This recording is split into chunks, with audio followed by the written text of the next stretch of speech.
Hello and welcome to is it the fourth now? I think it's the fourth V&M transmission. I thought it was the third. No, it's the fourth. It's the fourth. Yeah. Hello. I'm M. And I'm V. And we don't really do topics. We just have conversations. And if those conversations have to rest on particular, start from and go towards particular topics, that's fine. We don't worry about any of that. That said, we need to start from somewhere. So what's been in your mind, V? Because I've got a couple of things if you've got nothing. Well, I obviously have got one now, given the fact I've spent the last 2 hours. I stumbled across something called ASMR, which stands for Autonomous Sensory Meridian Response. And I stumbled across it via YouTube. As you do. As you do, looking for something else. And it's something that really appealed. So I told M about it this evening. And before we started this transmission, we were just having a bit of a discussion about why it would be appealing to me and not so much to him. Well, first of all, let's just tell people what we saw and read. And listened to. Well, we're not experts. No. And we just stumbled across it this evening. So yeah. Do you want to say what it is? It's sound, basically. There you go. It's some visual, but mostly I think it's sound. And I actually think that for me, it's the sound that's most appealing. But wait a minute, but what kind of sounds? I'm not sure how I could explain it, really. Because... Okay, well, let me describe what I just listened to. Yeah. The one that you recommended to me. Yeah. That we both watched. Or listened to, rather. I didn't watch it. I was doing other things at the time, so I just listened to it. And it was a lady who had a couple of microphones, and she was making sounds into the microphone, not with her voice or anything. She was talking now and then, but mostly the sound she was making were from objects, things like she had some crystals, rattling some crystals, and I think she had a little a drum, and she was sort of not actually beating the drum, not playing a rhythm, but sort of stroking it and tapping it. Yeah, kind of the sounds that you get, when you stroke a microphone or something like that, kind of strange sound, but not that harsh, just nicer than that. Those sort of very close to the microphone, stereo microphone effect sounds that you don't normally get to hear, and that most sound editors would try and remove. Yeah. So obviously the emphasis in these videos is put on the sound rather than anything else. So that's obviously what it's about. And the idea is that it promotes a response in the body, which could be described as a tingling sensation. Maybe the hairs on the back of your neck standing up, from what I can work out. Well, this is what happened to me anyway. It's supposed to be a pleasurable It's sensation. supposed to be a pleasurable thing, yes. Not a relaxation thing. Not like a freaky hairs on the back of your neck standing up. No, it's almost meditative, a relaxation technique using sound, which, you could argue is in a lot of meditative practice anyway. So, but it's very random sounds. Well, to be honest, from what I read, it's like no one understands it. No. And it's just people online experimenting with sounds. Yeah. In an online environment. So, and getting feedback from those, things that they've created, come up with themselves. Yeah. So it could be anything, I guess, as long as they get the right kind of response from it. But part of one I watched earlier, it's not just about sound, I'd like to make that clear. Part of one I watched earlier was where the lady had a lot of crystals on a tray laid out, and she was switching a torch on and off. And obviously there was the clicking of the torch, but there was also the visual of the torch lighting up the crystals as well, which was quite interesting. So predominantly sound, but there's definitely visual as well. It's very interesting. Very interesting. not come across anything like that before, so I'm sure I'll be listening to some more. Well, for now, I put Yeah. it into the sound art category in Yeah, my brain yeah, but I don't think it quite belongs there. That's what I'm saying. because it's Yeah. not, because it's not, because it's just no, but it is an art because your art, the artist is aiming to stimulate a kind of somatic. Is that the right word? Yeah, I think so. Uh, Yeah, but what I'm saying is response. it's not just a visual and a sort of sound art, if you like. There is a visual aspect, but it's less, I think, from what I can work out. Okay. Well, it's Yeah. certainly art in my brain anyway. Yeah, it's definitely art. It's definitely experimentation. Yeah. So it's an interesting concept anyway, and a new one on me. So Yep. yeah, I can't really say much more about that. Only been exposed to it for a couple of hours. yeah, me too. But yeah, something I could probably get into. I like it so far. We're rambling now. Yeah, exactly. Check it out for yourself. I've got something to say. This is completely unrelated.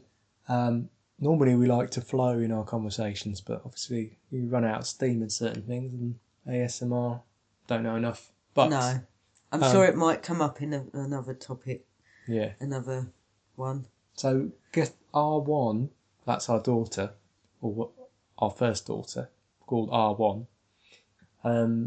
Asked me this morning. She said, "Daddy, where does everything come?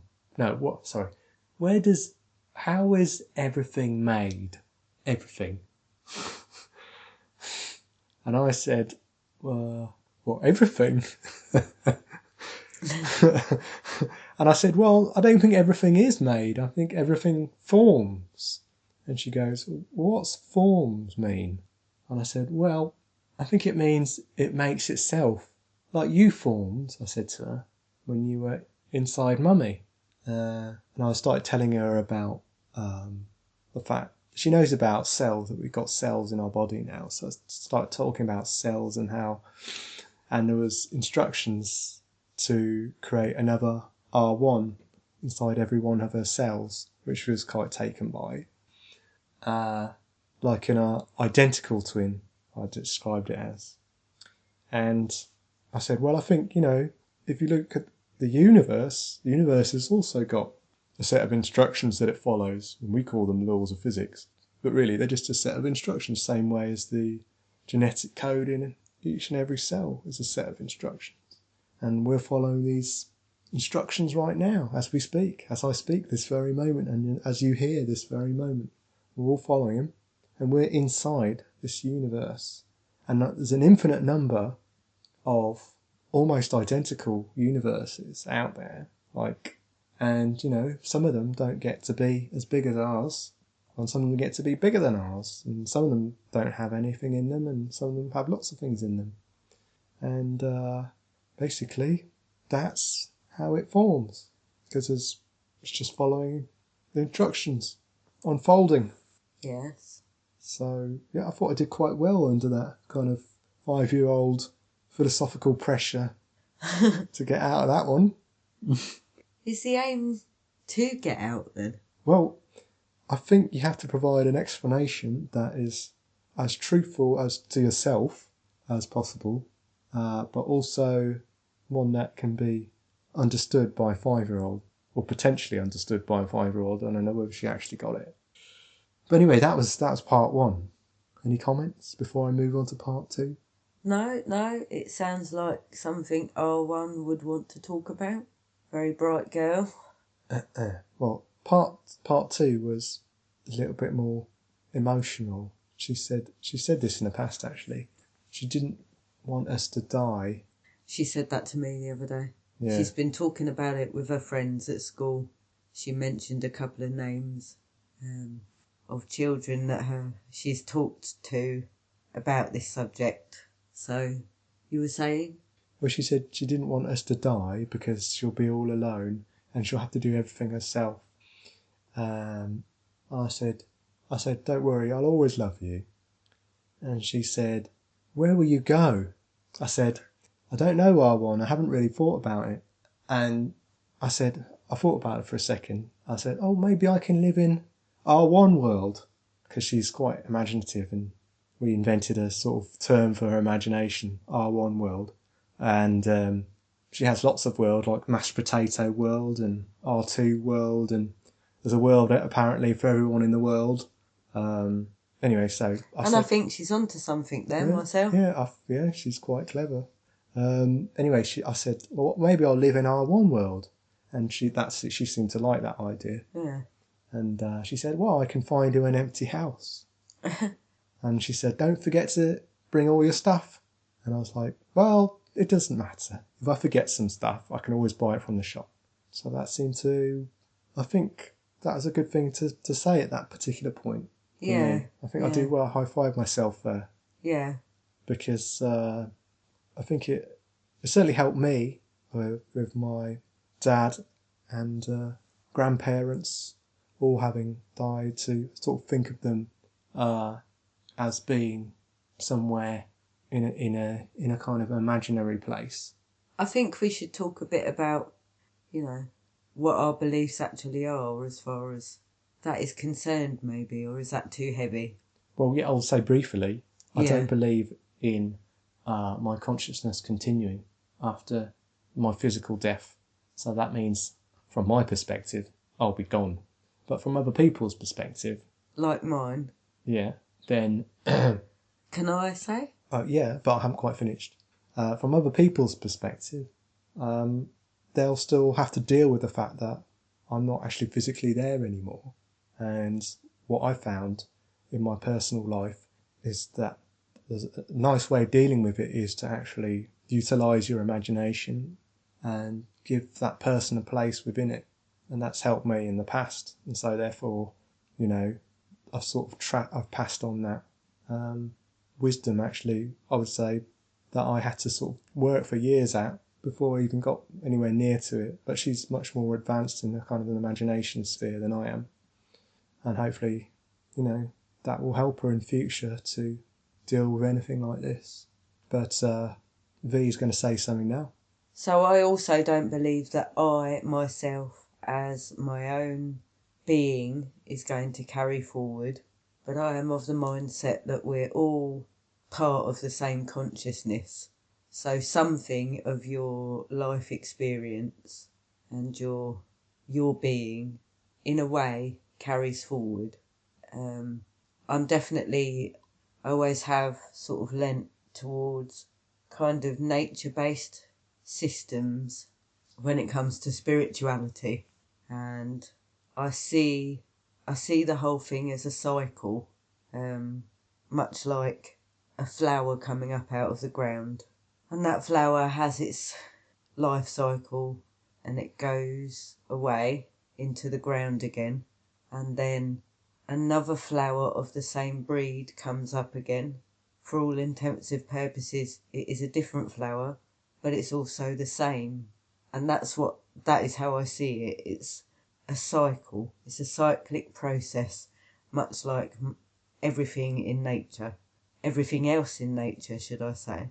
So it's not that I think we individually go over to an afterlife of any sort. It's that I think the consciousness is cyclic. It keeps going. So in that respect, it's kind of like a reincarnation kind of idea, but not directly I, myself, will come back again. As one thing. Yeah, that's not quite it. I just think that it's a consciousness thing. And it's like that on the physical plane as well, Things come and they go. But the stuff that creates them is always there. It's like an underlying thing that's always there. And to me, that's what, for want of a better word, God is. It's that underlying all that is. I want a better word. Yeah, I do too. But it's the only one that, Too much baggage. is most well known. It does have a lot of baggage for such a small word, yes. But obviously it's the most well-known way of saying it. So there you go, that's how I see it anyway. I hope I explained that in not a too bad way. I think the important question for me is whether I will experience dying and I will experience, being dead physically, and I will experience no longer being alive physically, and I will experience maybe coming back, maybe not, whatever. The point is, will I experience it? And I don't believe I will experience it. I believe I won't experience it. Obviously, we're on a similar page in the sense that, as I was saying, my persona continues as fragments of memories inside other people's personas. And so, in fact, in quite a real sense, I will go to live in R1 world. And so that's how I see it, as consciousness anyway. But, I don't think there's too much difference in our sort of ways of looking at it when you say that. But I think the main difference is what you expect to experience. I think that's the main difference. I expect to fully experience the process of death, yes. But do you expect to experience something after you're physically dead, properly physically dead, like ashes? Who knows, really? Who can answer that question? I would like to think that that's true, yeah. No, it's about what you expect. I'm asking about what you expect. I don't know what I'd expect, really. Because I hope. Yeah. I hope that I do. I hope I get the opportunity to have a kind of momentary, okay, I've switched over now to something else, whatever that might be. I don't think that that's a sort of, infinite thing. I think that death does occur in all dimension of you, but then something else, but then you become something else. So I think I wouldn't go as far as saying it's a belief, because I don't know. And, to say this is what I believe, it's not really. I'm quite happy in the knowledge that I don't know anything. But I'd like to think that, yes, I could experience the whole process of death, and there might be some part after that I also get to see somehow. Yeah. It's a comfort thing. Oh, well, yeah, I mean, it's a comfort thing with all this, I think. Yeah, of course it is. That's what it boils down to, yeah. That's the major part of it. But what I'm saying is, like, realistically, in my mind, even though I can take steps to sort of meditate and gain a certain sense of comfort, I've always sort of had the ability to separate the imaginary from I don't know whether real is the right word, but the realistic. Maybe that's a better word than real. See, I differ from M on this point, because to me, there's no such thing as real or imaginary. It's all the same. Well, they're not divided. We don't differ on that point. They're not actually divided. We don't differ. It's the same thing. And so I think it's the sort of, what makes you say in a realistic sense is the kind of part of your brain that very much resides in the physical aspect of life, the survival part on the physical plane, that says, okay, realistically, is there anything else other than this? What I can, sense with all of my senses in the 5 sense physical realm. Is there anything other than that? That's what it boils down to. You've answered the question by saying physical realm. Yeah. I mean, the implication, because a lot of people, is that there is a non-physical realm. Yeah, which is, obviously up for debate, and rightly so, but to me, life has always been much more than just physical realm. I don't know why, and I think the sort of experiences I've had have maybe reinforced that somewhat. It's just an inner kind of, there's more to life than just the physical. I couldn't really go any further than that, to be honest. And I don't think anyone else can. Is it gnosis? I don't know. Is it just nonsense? Who knows? But it's what, it's what makes you feel comfortable, I suppose, and happy. If M is happy in his beliefs that maybe there isn't anything else, then that's fine, and that can't be knocked, because that's great if it works. But I don't think that's a source of happiness. It doesn't for me, I'm afraid. It doesn't make me feel happy. Well, I don't think it's true. So, you know, it's... I don't think you can rely on the absoluteness of death being a source of happiness, can you? No. So what does it do? It's just a realistic view. But then I said I've been able to separate the realistic from the imaginary. Yeah, I don't know. And therefore, if I want to be happy, I'll simply go to the imaginary. But I'll still know it's imaginary. Yeah, see, that's not enough for me. My emotions don't distinguish between realistic and imaginary. I have the same emotional response whether something's real or not. And so for that moment where I'm in that imaginary plane, i.e. my imagination, and I believe something within that context, I have the emotional response of someone who is not in that context, who is in wide awake state, believing that. It's the same emotional reaction. If anything, it's more potent because I can actually give it a tangible imagery, structure, and it actually sort of sits in my brain as a sort of safe place that, I can take into my dream world. Does that make sense? It's like a mind palace. You see, I'd go even further than that. I'd actually say that the spiritual realm, the mental realm, the imaginary realm, whatever you want to call it, is actually of far more significance than the physical realm. That to me, that's far bigger. It's like the physical realm comes from that. So I find it very difficult myself to actually put as much importance on the physical realm as what M would appear to do a lot of the time. And I guess from a physics point of view, what I mean is, or one example I can give so as to introduce people to the kind of mindset that I have over it, is that if you take an atom, or should I say if you take the nucleus from an atom, if you say the nucleus is like a 10p, and then the atom that's around that nucleus is like a cathedral around that 10p. 10p is a coin, by the way. Yeah, a 10p coin. Then in between those two things is all this empty space, isn't it? Which means that if you really, to put you on a sort of the mindset that I'm on with this, the physical is a very small part of things. The rest is just empty space. It's like the human body, really. We're mostly empty space. Empty space is not empty. Yeah.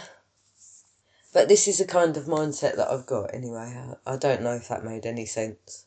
Like, if you actually took all of what is actually physical in a human body, probably could be like a grain of sand. The rest isn't actually physicality at all. You know? Do you want to say anything on that? Did that make any sense to you? Well, there's such things called black holes, and inside black holes, matter has collapsed. Yeah. And that's what you're talking about, the compression of matter. If you actually compressed our matter down, it would probably be no more than a teaspoonful, let's face it. Probably be less. In a black hole, matter has collapsed so far that it doesn't actually, that space and time have also collapsed. So, that's kind of what you're talking about when you say, like, well, how much space does it actually take up? Well, the answer might be it doesn't take up any space. Yeah. It's a singularity like a black hole. So physicality to me is more of an illusion than sort of the spiritual realm, the mental realm. I would definitely put that realm higher than the physical. Well, what is high and low then? What does that mean? What do I mean by that? Of more importance. Like, it is secondary information, but in the past I've read a lot of books about things like the mind-body connection, and it appears that actually it really is, insofar as your body goes, definitely, your body reacts to how you perceive and what you believe in your mentality. That's true. That's true on a scientific level. That can be proved. Placebo. Yeah, Okay. That is a huge example, and that was what I was thinking of, but there are lots of other examples of this thing. Therefore, to me, the sort of mental realm is more important. And that was what I was trying to get at. From my point of view, I wouldn't say that either is more important. Obviously, if you didn't have a mind, well, you wouldn't know.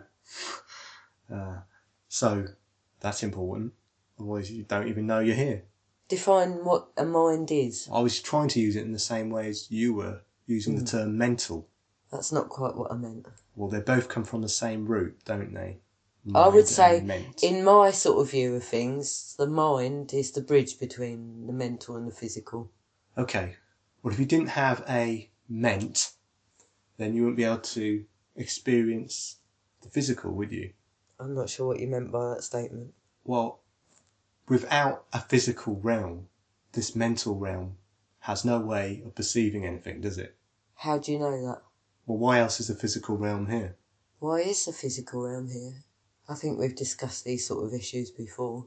It's a very strong, and I would say, belief in this case of mine that it's a training area, a school, a learning facility, and that is definitely belief. But when we've learned or gathered the information that we're supposed to in the physical realm, we go back again, in a way.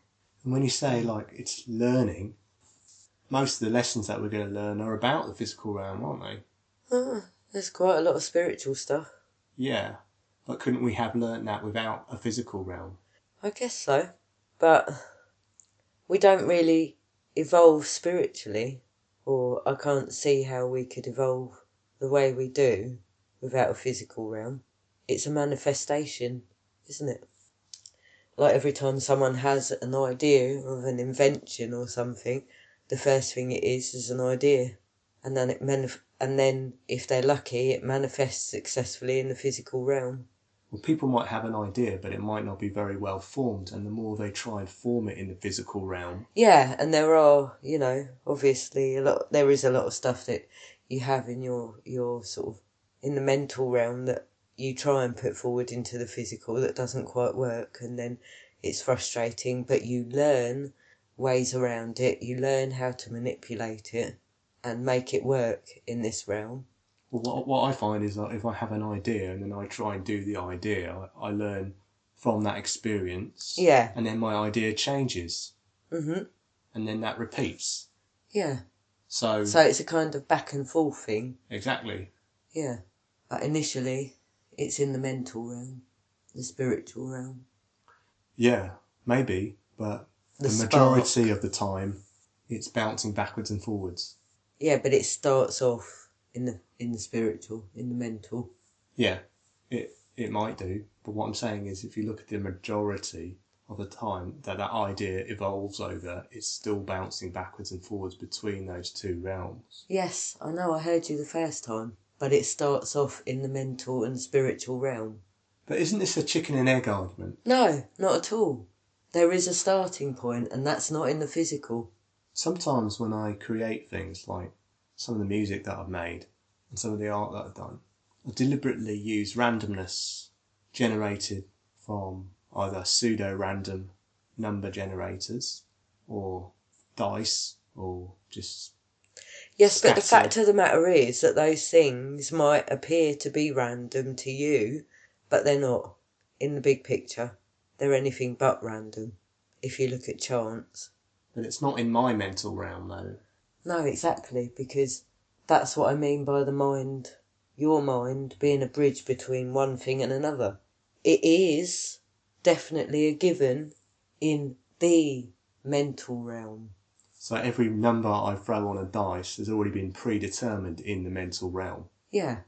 It would seem random to you or anyone else in the sort of human mind perception, but the fact of the matter is it's not actually random.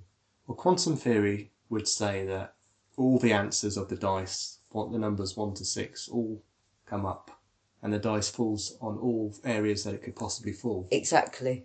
And all possibility. And only upon observation of the dice, and we don't really understand scientifically exactly what observation constitutes, but only on observation of the die does the definitive from that perspective of that observer number emerge. Yeah. That's quantum theory. So, strangely, even science seems to be touching on these things. But it's slightly different to what you just said, though. Well, probably I'm not the most articulate person, which is obvious, so I should think, actually, it is more like it than, maybe I could really get to. That is the kind of thing I'm talking about. But this science of quantum theory has emerged, obviously, through study of the physical realm and of obviously inspiration in the ideas in the minds of scientists as well. Mm-hmm. Not just one or the other. So it's not strictly through study of the spirit, through study of the physical, then, is it? It's definitely more than that. The whole idea of building a theory is not physical. You can be an empirical, practical scientist, but it'll only take you so far. When the theorists step in and create models, they're not physical. Yeah. They're mathematical. And mathematical descriptions are essentially mental descriptions, are just transcribed into symbols and equations. That's all. That are more exact than just saying, oh, well, it sort of just becomes, like the kind of standard kind of, spiritual way, one might say it. Yeah. Which, a lot of scientists would consider to be completely airy-fairy anyway. Whatever they consider doesn't really matter. They study what they study. But I happen to think, strangely, that science is definitely coming round to some of these concepts. Slowly but surely. See, what you said before, you said that the number on the dice was already predetermined in the mental realm. But then what I said was that, in terms of quantum theory, all the numbers on the dice had already come up. Yeah, So but I think actually it's not quite the way I'm explaining it. Obviously, is a bit airy-fairy, and the quantum scientists have obviously got their model. But really, I think it's possibly knocking at the same door. It's the same sort of thing. It's the same sort of principle, really. Another interesting thing about quantum theory is that you don't actually get to see any of this funky stuff happen. When we get to it, when we measure it and when we observe it, all that funky stuff disappears. Yeah. And so what you can say is if you're studying the physical world, then you miss all the funky stuff that actually goes into building that. That's it. And that funky stuff is only recently come into the scientific model. But obviously, whether this funky stuff is equal, to a spiritual or a mental realm is a different matter. It all depends on how you define what a spiritual or a mental realm is. Or you could just say that is a way of saying or putting forward a certain thing using what appears more and more, in my opinion, to be a very limited language to explain these things in. What appears to be limited? What language? English? Our language, yeah. Mathematics and science, it's obviously... Well, mathematics is a less limiting language. Yeah, if you know it. But... the problem is with quantum theory maths is that they're always struggling to put it into linguistic terms. Yeah. So they can explain it to people. Which I think actually anyone from a sort of spiritual way of looking at things has trouble with that as well. It is hard to really pinpoint and describe some of this stuff. Which is why I think language needs to change. It needs to embody more concepts than what it currently embodies. I mean, to me, things like poetry, song lyrics, just seem to, strangely, be able to bring this stuff to the fore more easily. I'm not sure why that would be. There have been, the odd person through history that are very good at putting these things forward in a way that more people can understand, but most people, it's very hard to describe some of this stuff. What are we trying to describe? The spiritual realm, I guess. What it is. What it means.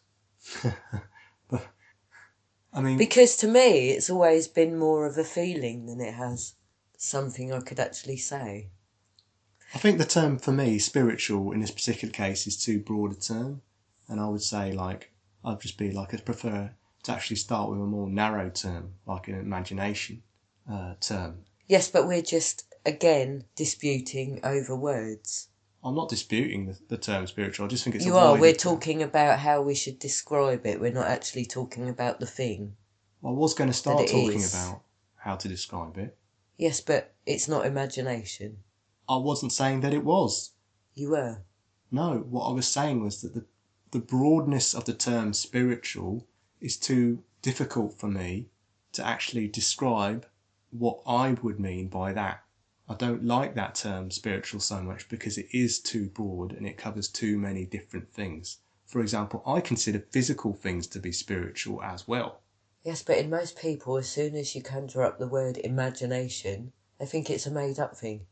Ah, yeah. So that doesn't help. So I wouldn't use the term imagination to describe that side of things. That's why I think there's a bad... I mean, yeah, culturally, perhaps you're right. Yeah, perhaps the term imagination gets put down too much and we don't value it enough, yeah? But to me, the term imagination is as real as things which are not imagination. But the nature of their reality is different, but they're equally real. So that's me. It might not be everyone, but that's me. No, but if you tried to explain that to most people, they wouldn't get it. I think it's important to understand that concept because it allows you to understand where, people like shamans are coming from. Why do people want to lucid dream? These types of things. You understand where that kind of whole dreaming perspective comes from. If you say that dreaming is just as important, I won't say just as real, but just as important as the real world, which I believe it is, then you can understand where all those types are coming from, all those types of people, the dreamers. And that's definitely a major part of spirituality. What? The dreamers. The shamans don't see it as imagination. Oh. They think it's real. Yeah? It's real as far as they're concerned. Yeah, but there is no distinction between the two. Are you telling... They're both just as important. Yes, but I can't go to a Westerner and say, who lives in our culture, and say, yeah, you know what you need to do is you need to just forget all your notions of reality and just say every single thing that I imagine is real and every single thing that I dream is real and every single thing that I hallucinate is real. They're all equally real. That shit ain't going to fly. It doesn't fit into the Western mindset, and therefore I think the best way of fitting that into the Western mindset is to say, look, it's not real, but it is just as important. Yeah? I'm not going to try and convince you. Truth. I'm not going to try and convince you of the reality of something because then we have a reality conflict. I just want to say it is important. Yeah? And then they can say, why is it important? And then I can say, it's important because it is your inner escape. It is a way of you to perceive your own internal nature in a way that you're used to. Like, I can interact with it. And not only your internal nature, but everything you perceive gets processed in the same way. It gets reprocessed and represented to you in this kind of meta landscape. And this is how you can get in contact with knowledge that you didn't know you had. This is like how you can... It's like sight beyond sight. But it's yes, not. It is. It's not literally, it's just literally. This shit's important for people to understand. And the only way they're going to get into it is something with a way that they're familiar with, that from childhood, from play, from imagination, from dreaming, all these things that they're familiar with, they're all there. It's just that we decry them as being not real and throw them out. Yeah, we do. And it happens quite quickly as well, which is kind of sad in a way. Because, I remember definitely as a kid, I don't like to call it this, it doesn't sit well with me, but the imaginary world was just as important as anything else that was going on. In fact, when I look back at that time, they were definitely one and the same a lot of the time. The distinction wasn't made yet. Well, our daughters know the difference, usually. They do. But that doesn't mean that they don't do imagination a lot. and they consider it to be a big part of their life. Yeah, because it is, and that's the way I hope it would stay, to be honest with you. Yeah, so do I. Because it is real. It's real in a sense, yeah. M's mind is very conditioned in the Western world. I'm using language And from he a has Western world. trouble admitting, although he has at times called himself a modern day shaman, in the fact that that part of life is just as real as anything else. I think the problem is that the term real has too much attached to it in our Western world. So does the term imagination. Well, you see, this is the problem. I'm working with terms from our culture as best as I can. Now, I don't want to turn around and say that imagination is real, because I'm trying to work with terms that come from our culture. No, you're trying to work with your own conditioning. You have to work within those boundaries. Exactly. I have to work with the language that I'm using to express myself so that other people can understand me. I need to have those boundaries so that other people can know what the heck I might be talking about. Not necessarily what I am talking about, but what I might be talking about. I have tried to create my own words for these things, but then no one else knows what I'm talking about unless I sit down and explain what these words mean. And that's an investment for them. That takes time. So at this present time, when I'm talking to any possible person that could be listening to this, I have to use westernized cultural terms, which are not sufficient to explain the things that we're talking about now. It gets very confusing. People get very touchy about what is real and what is not real, which is why we're always having arguments, reality conflicts. And so therefore, most people would say bollocks to you if you said that imagination was real, because that's just, by definition, not what imagination is. Literally by the definition of it, almost in terms of the English language. But I would say it is a type of real. It is a level of reality